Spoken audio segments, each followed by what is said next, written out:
A very good morning to all of you. I welcome you all to the ICAN initiative, the Hindu and Indian Express analysis.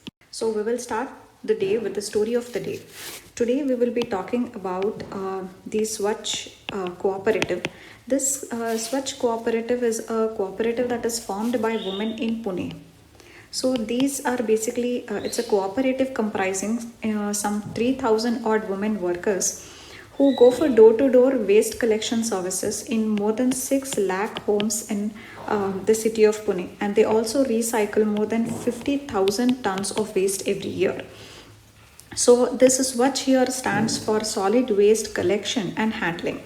So this cooperative has been engaged in waste collection and also in the composting activities in the city also. So through this composting, they get natural fertilizer, which is then used for other purposes. And also it has several benefits. For instance, a Swachh report itself says that the recycling of the paper that the Swachh has collected, it has actually prevented the felling of more than 3.5 lakh trees, and it has also avoided the release of nearly 1.3 metric tons of carbon dioxide into the atmosphere. So definitely it has an impact on the climate as well and on the protection of the environment. And also Pune has in 1/3 of the population of Pune lives in the slums. So this Swachh initiative is one of the first initiatives in India that is going to even these impoverished areas to collect the for door-to-door collection of the garbage. So this is very important. And another thing is that if you plastic pollution has assumed a very important issue, and various steps are being taken to tackle plastic pollution. So in this regard also, this whole initiative is very important. So where all you can use this story is first how a woman cooperative of the waste collectors, they have been so successful in collecting the waste and preventing the waste from exploding. So this you can show it as a strength of a woman cooperative. Second, how they have been able to, how such initiatives can help in safe disposal of waste. In that also is another advantage that can be cited. And also apart from this, it shows a model of sustainable disposal of waste where the wet waste is recycled and it is turned into a valuable natural fertilizer. So all of these things you can use it in the form of examples in your answers. For instance, when anything related to women cooperatives or that is asked, or as a case study for a successful and sustainable waste disposal. So in all these cases, this story can be. Now we'll go to the first topic of the day, which is the India-Pakistan relations. So the recent issue has been that though it is not recent, but in the context which we'll be talking about is that there have been a lot of cases of shelling and retaliations that are taking place along the line of control between India and Pakistan. So there is a lot of shelling instances that have happened, and recently this has led to the death of a sepoy and also airlifting of 2 other soldiers from Udhampur. So the soldiers have sustained injuries, and even in the past, because of shelling, several soldiers have also lost their lives. So this is one. So therefore the impact of this is first is that the loss of life of the soldiers. So the soldiers' lives are very precious to us, and due to these shellings which come from the side of the Pakistan, the soldiers are injured and many of them even lose their lives at LOC. So this is very unfortunate, and it keeps happening year after year. The second thing is that it has been observed that in the recent years this shelling has also become more deeper, as in it penetrates more deeper into the border areas and it goes to the residential areas as well. So in the residential areas, in the villages, for example, in the Churunda and Silikot village, also the shelling is happening, because of which the villagers will panic. They will leave their homes and they will run to some temporary shelters. So this is leading to disruption of their livelihood as well. So disruption of livelihood of these resident people is also happening because of the shelling.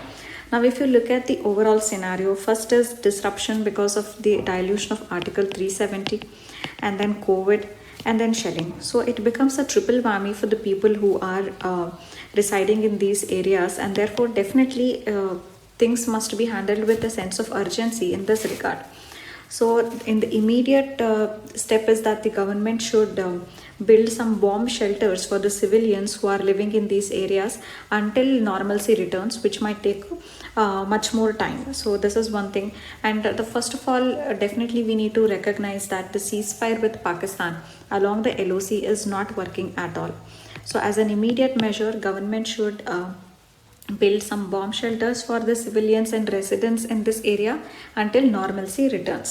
Apart from this issue of shelling, also there is a diplomatic issue that is there between the two countries.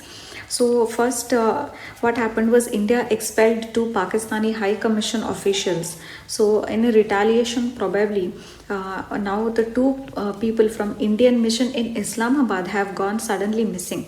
So these instances have led to a further breakdown in the diplomatic relations between the two countries. So this is the latest development that has happened in the India-Pakistan relations. So whenever you are making international relations note, if you are making in pages, do it in loose sheets. So India-Pakistan, everything, whatever update is happening, so it has to be under one heading of India-Pakistan, so that your memory, it will be more coherent for you to retain it.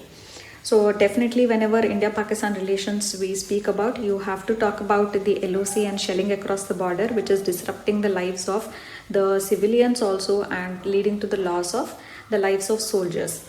So, and also at the diplomatic level also, you have to mention the issue.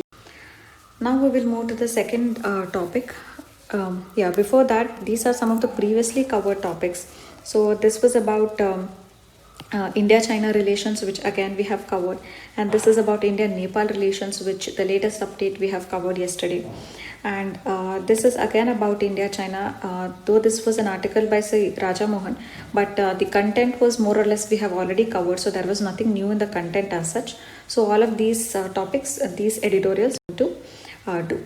So next topic is the India and West Asia relations.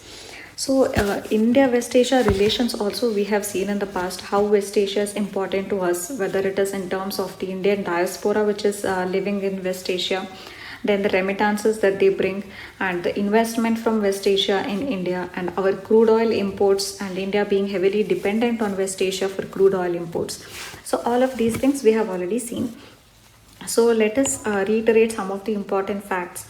So one thing is that in UAE itself, there are 3.4 million Indians who are working. So overall in West Asia, nearly 9 million people are working. So Indian diaspora strength in West Asia is nearly 9 million Indians who are working.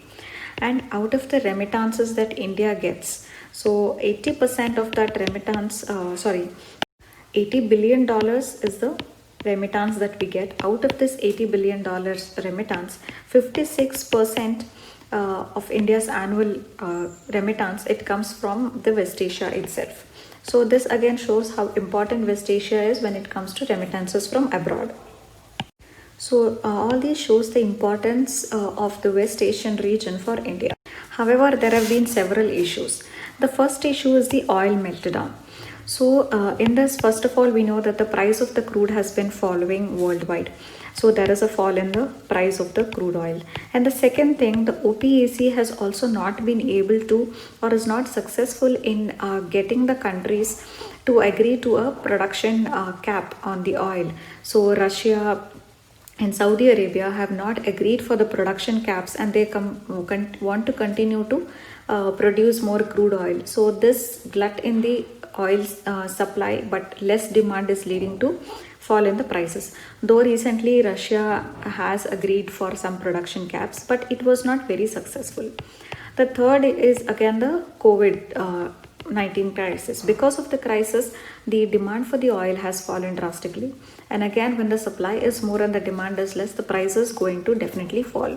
So there has been oil meltdown, and the oil revenue which these countries in the West Asia is to get is their major revenue for the government. So the oil price itself has reduced, and the demand for oil itself is reduced.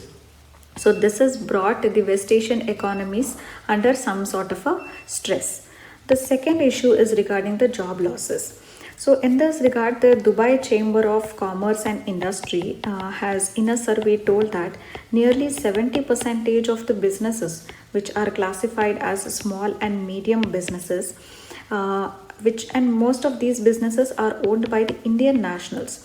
So, the Dubai Chamber of Commerce and Industry survey says that these enterprises may not survive after or over some months because there is a shortage of critical labor. So because of the COVID crisis, the labor are moving outside. So the industries are suffering. There is no demand. So because of this, nearly 70% of these industries, which are considered to be the small and the medium industries, and many of which are owned by the Indians, are going to see closure in the near future. And this is going to lead to a lot of job losses. This is another area where India has its interest because these industries, many of which are owned by Indians. So here again we are talking about the interest of India because India is an important importer of crude from West Asia. So this is the second issue which the countries will be facing. The third thing is the economic slowdown. So in the case of economic slowdown, if you see in Saudi Arabia, for example, in the month of April itself, the consumption in Saudi Arabia has fallen by nearly 35%. In just the month of April, consumption in Saudi Arabia has fallen by 35%. So apart from this, there is already an oil price crash. So there is basically an economic slowdown in these West Asian countries. So because of this, what happens is these countries must have planned for investments in various projects. For example, Saudi Arabia had planned for investing in a mega city of Neom. This city, Saudi Arabia had planned on the coast of the Red Sea. So this project was, it was held that it would be of $500 billion. So Saudi Arabia had planned this project, but now because of economic slowdown, whether it will have so much of economic resources to carry out these investment projects is one area of concern. Similarly, these countries in the West Asia had plans to invest in various other countries like for India also. But will that be possible because of this economic slowdown is another major question. So in this regard, for example, several sovereign wealth funds, the sovereign wealth funds, particularly in Saudi Arabia and UAE, they were interested in investing in India in various projects and even other financial institutions. So, but it is seen that several of these sovereign wealth funds in India have been hit by the COVID crisis, and many of the real estate sector and the retail portfolios have shrunk dramatically in the past few months because of the COVID crisis. So this is another thing. Similarly, in the case of UAE also, UAE has this public investment fund. So public investment fund is again a sovereign wealth fund of UAE. So this also had plans for investment in various investment projects. So whether this is going to happen now is a question mark because of the already existing economic slowdown. So one good example for this is the Saudi Arabia was wanting to invest in the Indian oil industry. So if that is going to be possible because of the economic slowdown is a question. So next we come to the policy issues in India. So a good cooperation requires policy support from the side of both the countries. But there are several bottlenecks when it comes to the policies in India. For example, now the Saudi Arabia's national oil company that's called as Aramco and Abu Dhabi National Oil Company of UAE, they had planned to invest nearly $25 billion in the Ratnagiri oil refinery. So the Ratnagiri oil refinery itself is a project of nearly $50 billion. Of this, $25 billion were to come from Aramco and National Oil Company Abu Dhabi. But however, the issue is of land acquisition. So the government of Maharashtra, there is an issue that the land acquisition has still not happened for this. So this is one policy issue where India is lagging behind. So this has to be taken on an emergency and an urgent basis so that this land acquisition issue is resolved. The second, another example of policy issue is, for instance, it is the Mumbai airport. So Mumbai airport, the UAE sovereign fund had evinced its interest to pick up some stakes in the Mumbai airport. But this again became so much litigated. There was so much of litigation about the UAE sovereign fund taking stakes in the Mumbai airport.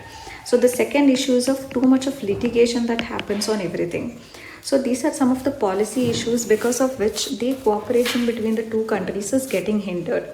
So even in the past, several of UAE's companies like MR and Etihad, they had faced very tough time in India whenever they planned for investments in India because of these policy bottlenecks.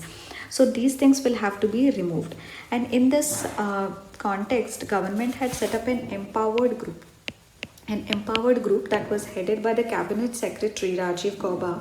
So that empowered group was to recommend some measures through which we can attract FDI to India. So hopefully this empowered group recommendations will help us to resolve all these issues and to ensure that West Asia is put on a priority.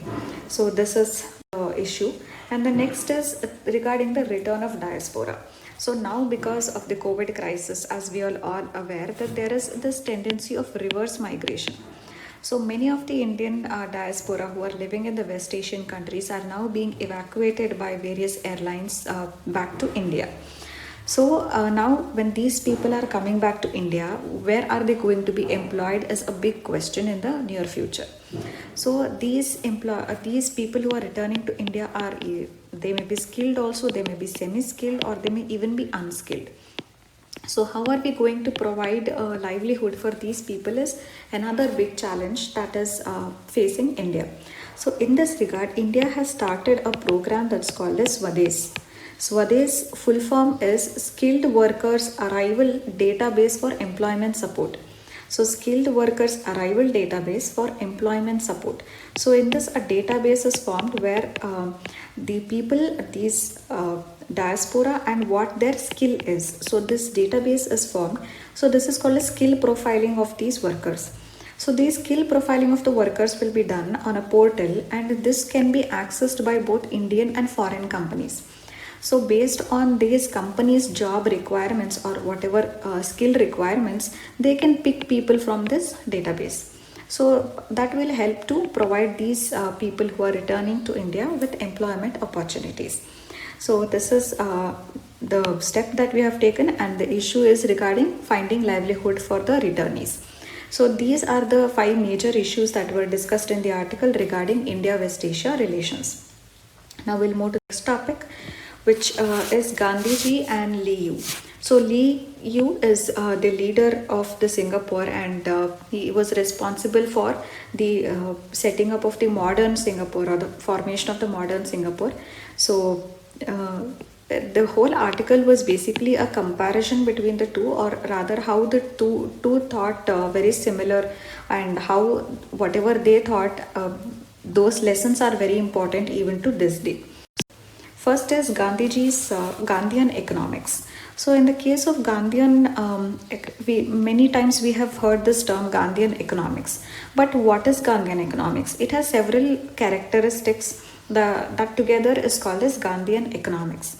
The first thing in this is that human beings and communities are the most important. So it is not the economy, it's not the GDP, it is not anything else, but it is a human being and the community which is the most important. That is the first thing. The second thing is governance at the grassroots level needs to be strengthened. So Gandhiji believed on grassroots level governance, that is strengthening the local self-governance bodies in the villages and the cities. So that is the grassroots governance should be strengthened. The third is the trusteeship doctrine. Trusteeship doctrine says that even when wealthy people have the wealthy people are not the owners of the wealth, but they are just the trustees of the wealth.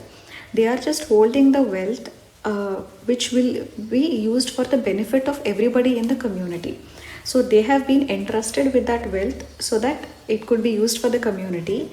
So having wealth does not mean that the wealthy people are the owners of the wealth. So this was the trusteeship doctrine that was given by Gandhiji. The next aspect was that there has to be a cooperative capitalist enterprises. So in cooperative capitalist enterprises, the workers will be the owners of the enterprises.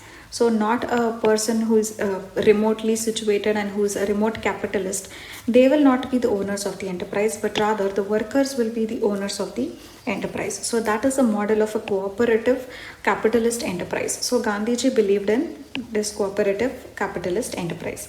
So these are some of the characteristics of the Gandhian economics. So let us see that.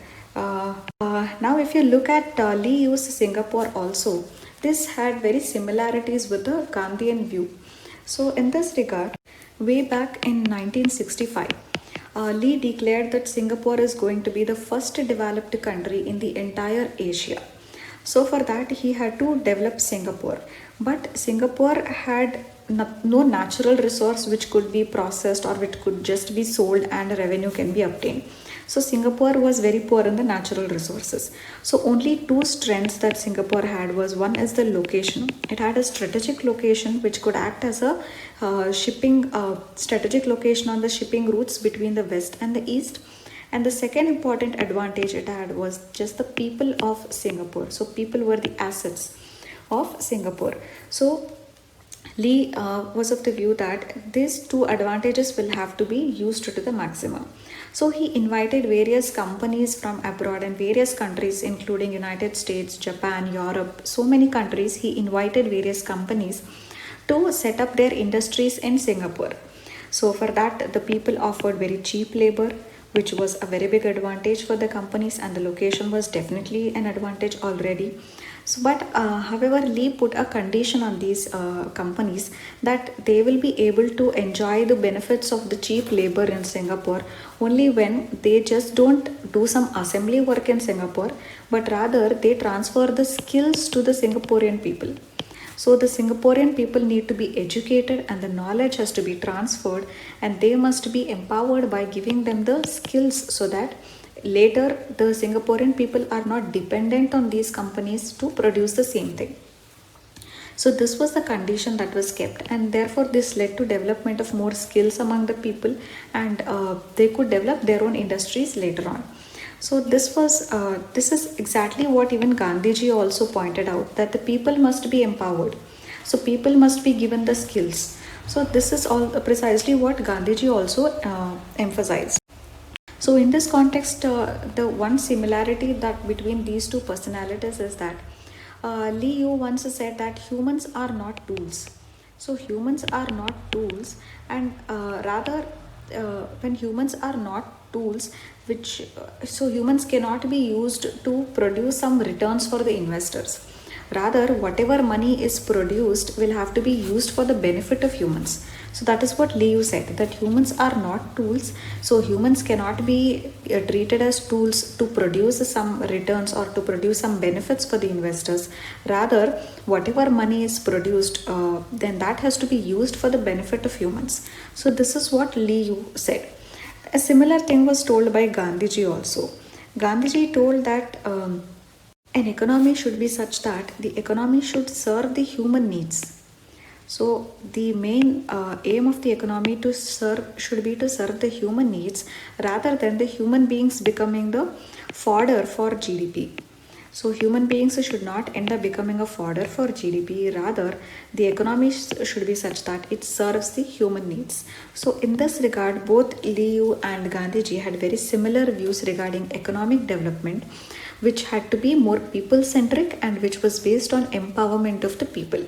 So sometimes in paper one, you can have some questions asked like comparing and contrasting two personalities. And these personalities can be Gandhiji and Ambedkar, or Gandhiji and Tilak, or even an international personality like Liu. So if it is there in the news, then definitely you should cover it and learn it. But definitely we cannot go on learning Gandhiji or any other personality for that matter versus any other personality. So that is going to be an endless exercise. But at least what is in news, do cover that. So now we'll the next topic, which is nuclear weapons issue. So we have already covered the nuclear weapons issue in great detail. So this whole thing is going to be sort of a summary and a sort of a revision for those who have already seen the previous video and have already revised it. So there is this SIPRI report, which is it is a Swedish-based think tank. It's called as a Stockholm International Peace Research Institute.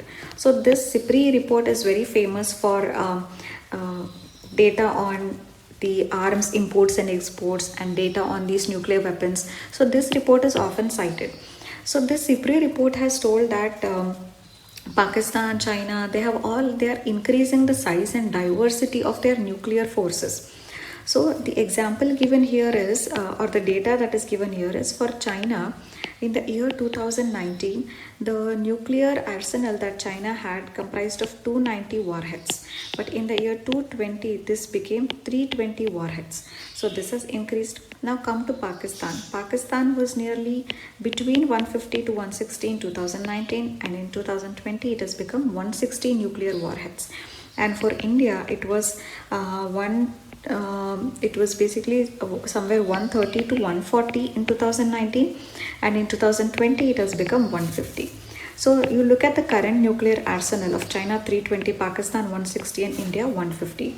So India has the lowest nuclear arsenal among India, China, and Pakistan. So India's neighboring countries are developing their nuclear arsenal much more aggressively, and this also shows the importance of nuclear deterrence, and that India needs to be prepared for, because the neighbors are hostile these days, not these days, always. So this is one thing. And the second thing the SIPRI report is talking about is about the nuclear arsenal at the global level. So at the global level, in the year 2019, this nuclear arsenal at the global level was 13,800, let's say. So in the year 2020, this nuclear arsenal has become 13,400. So there is definitely some amount of drop in the nuclear arsenal at the global level. But this is mainly because of the dismantlement of some old nuclear weapons by Russia and US. And we must always remember that Russia and US together constitute or contribute for nearly 90% of the global nuclear weapons. So this is very important. So now if you look at the various disarmament efforts at the global level, you can say that these efforts are now weakening. For instance, US and Russia had signed this START treaty, and later on they even signed the New START treaty.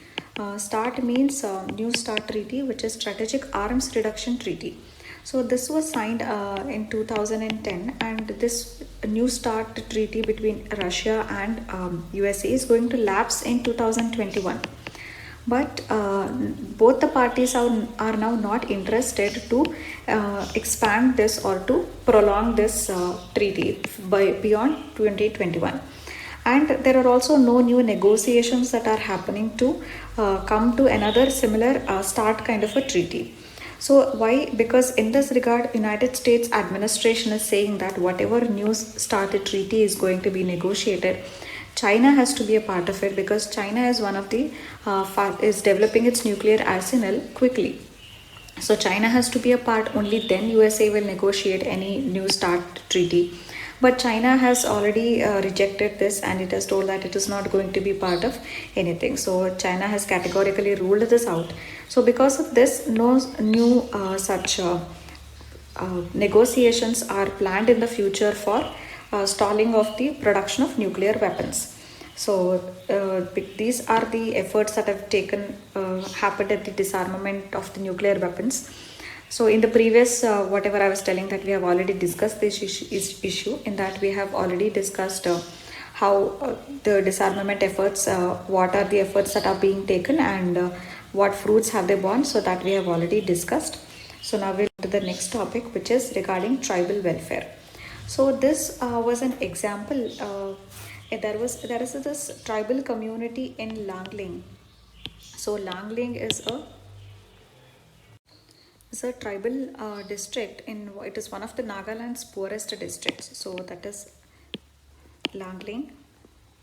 So it is one of the poorest districts of Nagaland. So in this, the tribals were they had this unique what is called as a broom grass. So broom grass was very unique to this region, And this broom grass was known for its being sturdy and also having a fine quality. So this broom grass was being sold by the tribals at 7 rupees per kg, which was very cheap. But however, the tribal took the benefit of the Vandan Yojana, and under this self-help groups were formed, and from these grass they started making broomsticks. So now in each broomstick nearly from 1 kg of this bamboo grass, nearly 4 to 5 broomsticks are made, and each of these broomsticks are sold at 60. So imagine, now you can imagine how much increase was there in the income of these tribals. So this is one very successful example. So what happened here is there was the TriFed played a very important role in this. TriFed is nothing but Tribal Cooperative Marketing Federation of India. So tribal played a very important role, and under this Vandan Yojana of the government, where these tribals were also given financial support and skill support also. So under this, more than 18,000 self-help groups were formed. So these self-help groups till date, even more than 3.5 crore worth of sales has already happened through the platform. So these many self-help groups have been formed, and they sell various items, not just the brooms but also wild honey. They sell bee wax, they sell bamboo bottles, aloe vera soaps. So all of these things are sold by the tribals, and this is how they are able to increase their level of income with the help of Vandan Yojana and also TriFed. So this you can tell it as a very good successful example for tribal welfare. Now we'll go to the next topic, which is GST issues. Under this, the recent news has been that the Authority for Advance Ruling in Karnataka has differentiated between a parota and a chapati. So it has told that parota is something which is frozen and is preserved, and its a shelf life is between 3 to 7 days. So that is distinct from a chapati. So by ruling this way, it has differentiated in the tax rates which are applicable for these two also. So for parota, it will attract a GST rate of 18%, while chapati will attract a lower rate of GST at the rate of 5%. So now what this whole episode indicates is that the GST tax regime is not as simple as it was meant to be. So when GST tax was when the GST regime came into picture, the main advantage that was being told was that it will be a one nation, one tax system. So there will be no multiplicity of rates. So when there is no multiplicity of rates, then it means that when there is no multiplicity, then there won't be any discretion with the officials. So there is no discretion with the official as to which category this particular product will fall, and therefore which rate will be applicable to this category. That discretion will not be there with the official, and therefore it will reduce the rent seeking behavior of the public officials. So this was the main thing. And the GST regime, because of one nation one tax, and the rates, the slabs will also be very less. So the compliance burden will also reduce to a large extent, and people will be able to comply very easily with the rules. Litigations will be less, discretion will be less, and compliance will be more easy. So this was the whole premise upon which the GST was enacted.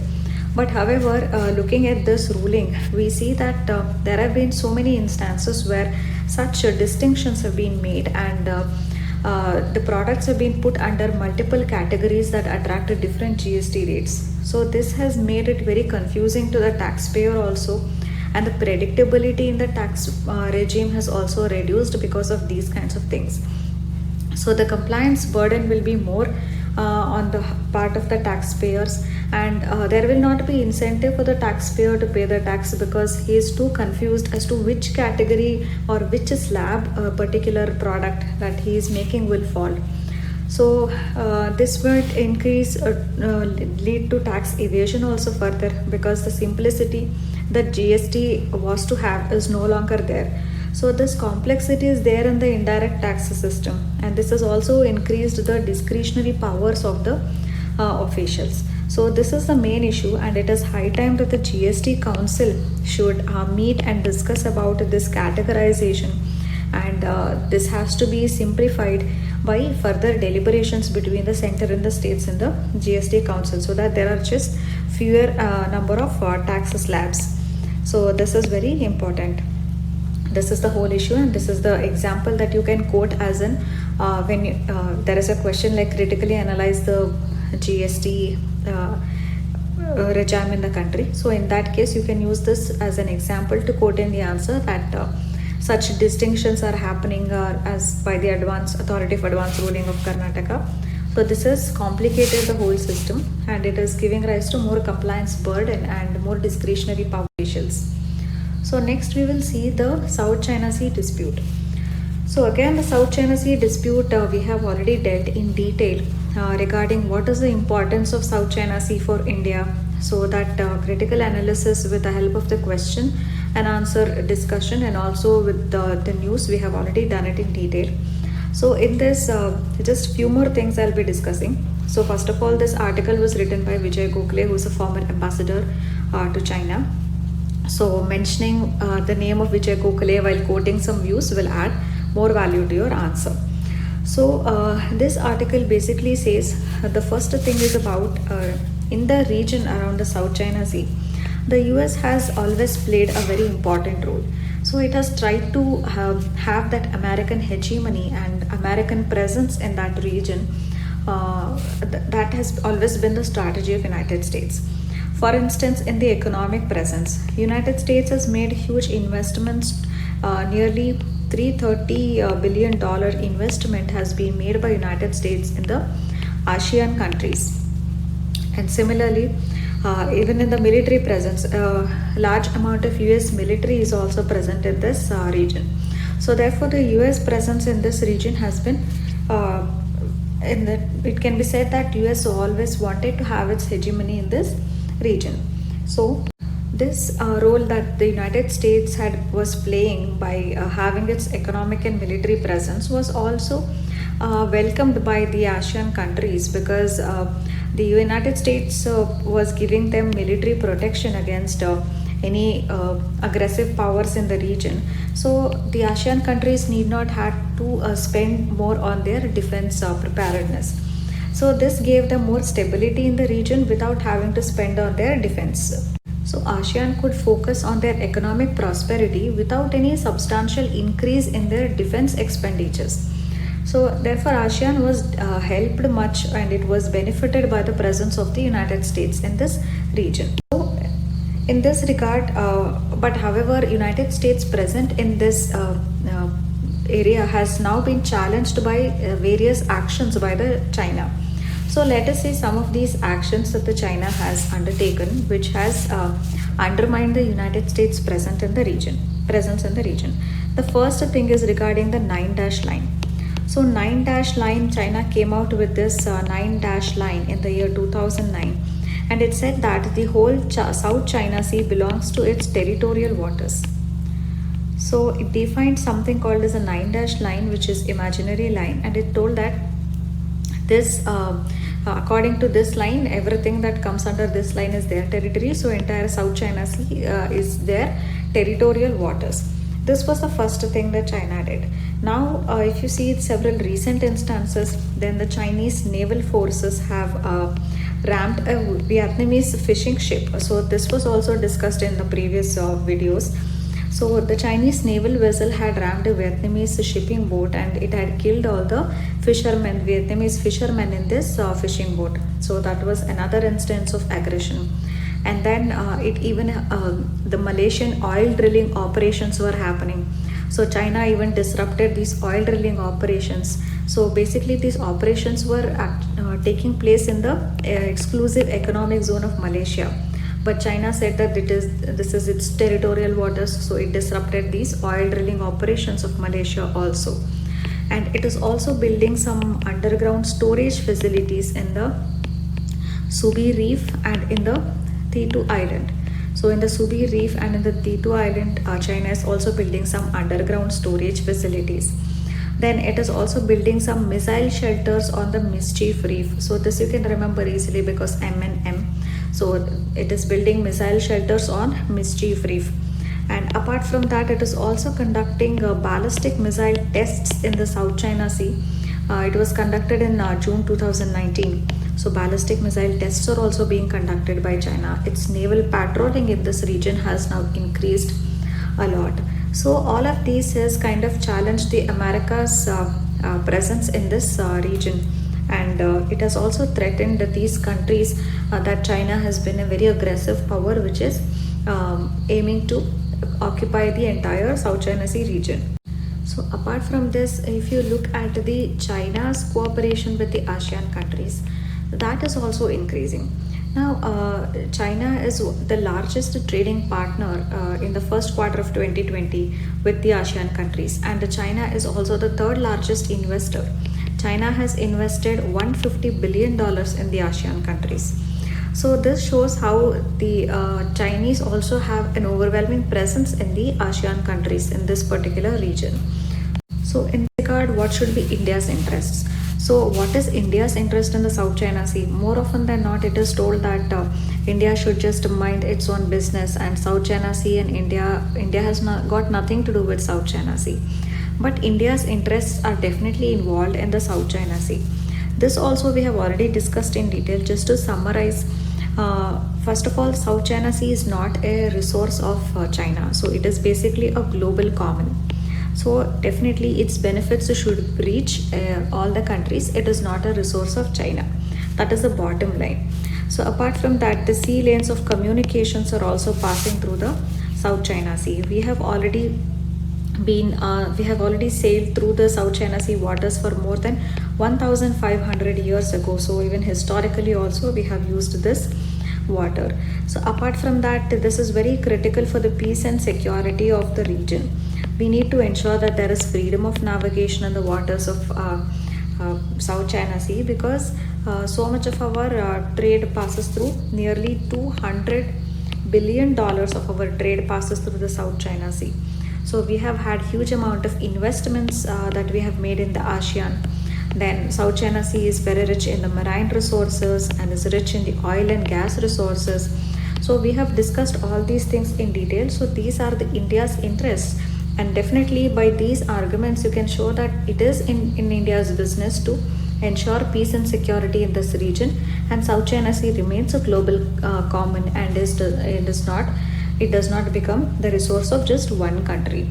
So that is very important for India. Also for India, in the post-COVID world, there is going to be some restructuring of the global trade. So this is very likely to happen. In that case, rather than some global international organizations, some regional arrangements are going to become more important for economic recovery of the countries. So in this case, India may have to adopt something called as think global and act local. So in this case, global supply chains are also important. At the same time, the regional arrangements also become very important. So this explains the importance ASEAN will have for India in the coming future.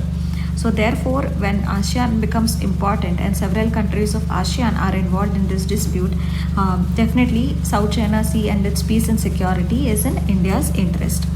So now we'll be discussing yesterday's question. So first of all, some of you have written answers on the website. So let me tell you that you're all writing very good answers. So because you have taken this courage to start writing the answers, I'll be giving you a broad outline as to how to approach the answer. So in this case, discuss the environmental challenges arising from anthropogenic activities.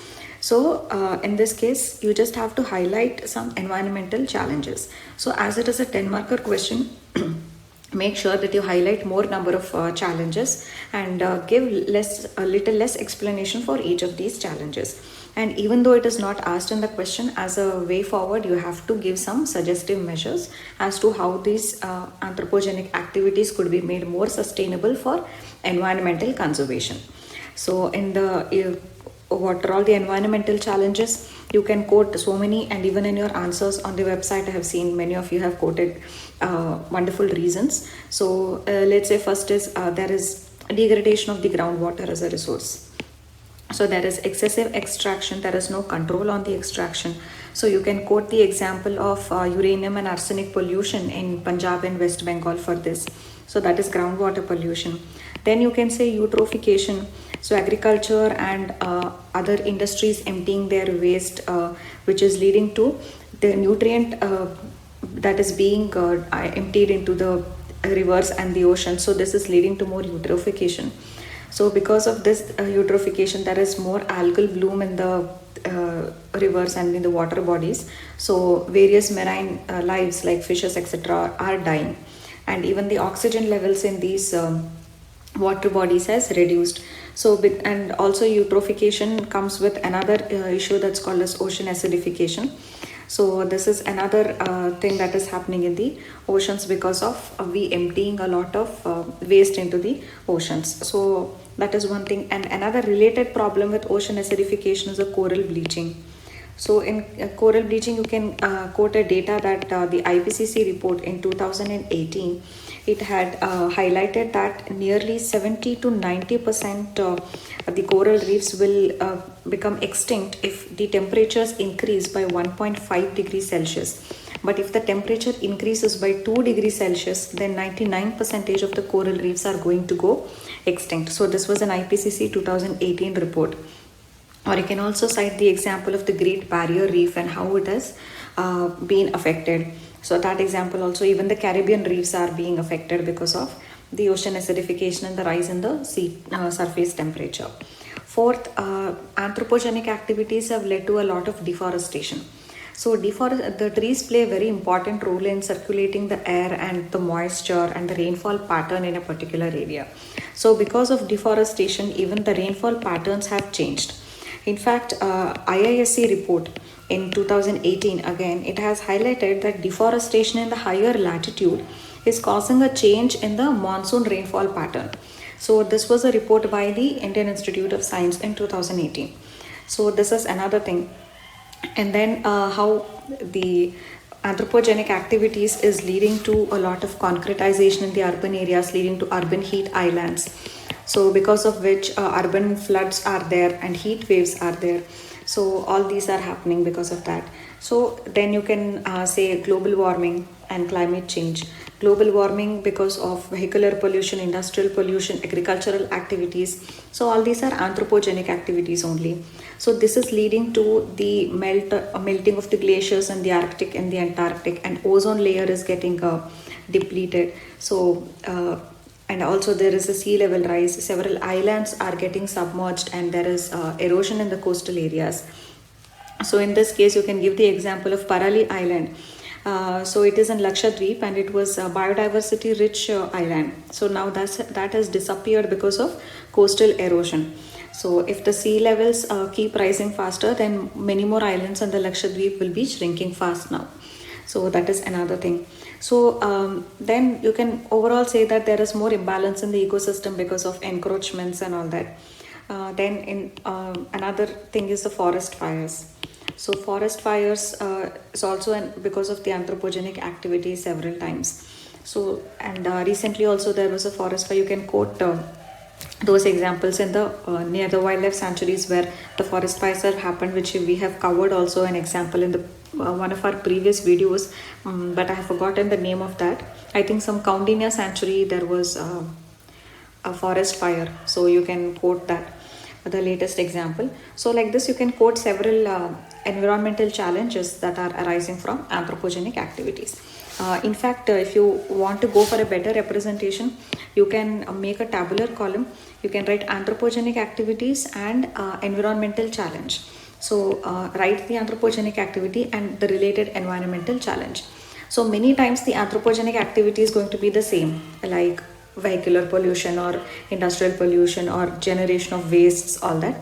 So then write the environmental impact of this. So this method of representation also you can follow For that you need a little bit of practice. If you try once at home, maybe you will get this, so you can replicate the same in the exam. So don't try anything new in the exam, you won't get it. So yes, then definitely you have to write some way forward also. So in the way forward, basically what we have to do is we have to consider both environment and development. So that approach we need to follow. So for this, we shall have to go for community participation. In this regard, NCRT gives an example of the Bishnoi community, how they have safeguarded the wildlife. Then how Ralegaon Siddhi and Hivare Bazar have been able to incorporate the environment also in development. And even as individuals, we have to shift to more greener and sustainable options. So for this, we have to move for biofuels and eco-friendly homes and all that. Then you can also tell that initiatives need to be taken to reclaim these degraded lands or wetlands also. Wetlands are fast degrading. So in our previous videos, we have seen the story of IAS officer Vikrant Raja and even the Forest Man of India. So you can quote their examples and tell that such efforts need to be made to reclaim whatever we are losing. So, and even when it comes to farming, we need to adopt climate friendly farming practices like zero based natural farming and sustainable practices like the drip irrigation and sprinkler irrigation to increase the water use efficiency. So with all of these, some of the measures and the conclusion, maybe one paragraph most, so you can conclude your answer. So today's question is, analyze the issues facing the tribals in India. It's a 10-mark question for 150 words. So that's it for today. Thank you.